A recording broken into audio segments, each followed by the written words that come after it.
The front door gave a low groan as it swung open, a sound that used to soothe me but now grated like a wrong note in an otherwise perfect tune. Sarah was later than usual, but that wasn't what unsettled me. It was her smile, radiant, almost blinding, the kind she reserved for rare, joyful moments like anniversaries or the day we brought our puppy home. Only this time, the smile felt counterfeit. A mask. It never reached her eyes. I sat at my desk in the study, the faint blue glow of my laptop washing over the room. For 2 weeks I had been preparing, planning each detail, scripting every step. None of this was impulsive. It was the slow, inevitable result of months of doubt building inside me. The way she tilted her phone away when I passed by, the string of late-night work calls, the widening chasm in our conversations. Every piece had accumulated like kindling, and now the fire was ready. "Hey," she called, her voice too bright, pitched a little too high. "How was your day?" I lifted my gaze, my face deliberately blank, hiding the bitterness simmering beneath. "Quiet. Fine. Yours?" "Oh, you know," she said, her words hanging oddly in the air as she drifted toward the kitchen. "Just a lot." The refrigerator hummed open, glasses clinked. Her tone lingered in my mind, a lot. It could mean work, but my thoughts dragged it elsewhere. A lot of lies. A lot of someone else. I pressed it down, steadying myself. I wasn't here to rage or accuse. That stage had passed. What was left in me now was colder, sharper. I wanted her to feel the truth, not through shouting, but through the weight of evidence.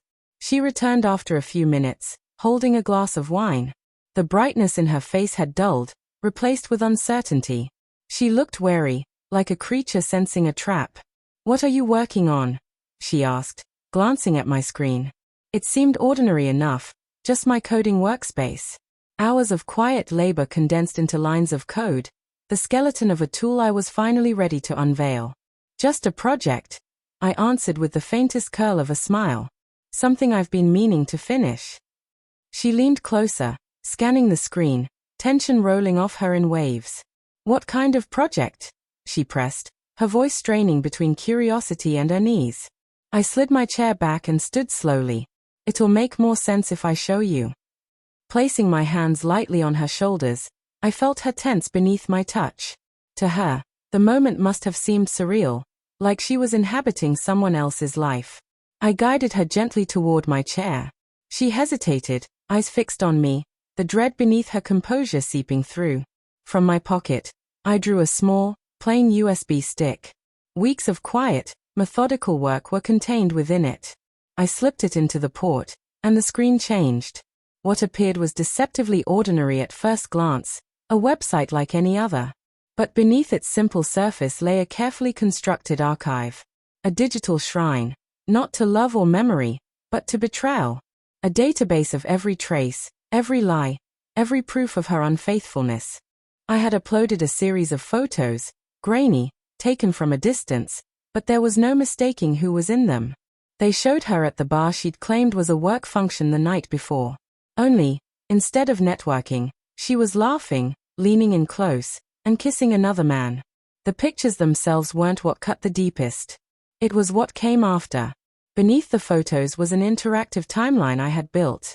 Every late-night call, every text, every supposed work trip of the past few months was laid out with timestamps, cross-checked against her phone records and GPS data, each entry annotated with the truth behind her excuses.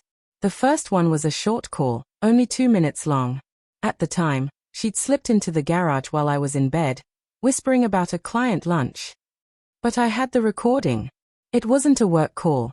It was her arranging to see him, her voice low, eager. I watched as her eyes moved over the screen, the color draining from her face. The confident mask she wore just moments before dissolved into raw fear.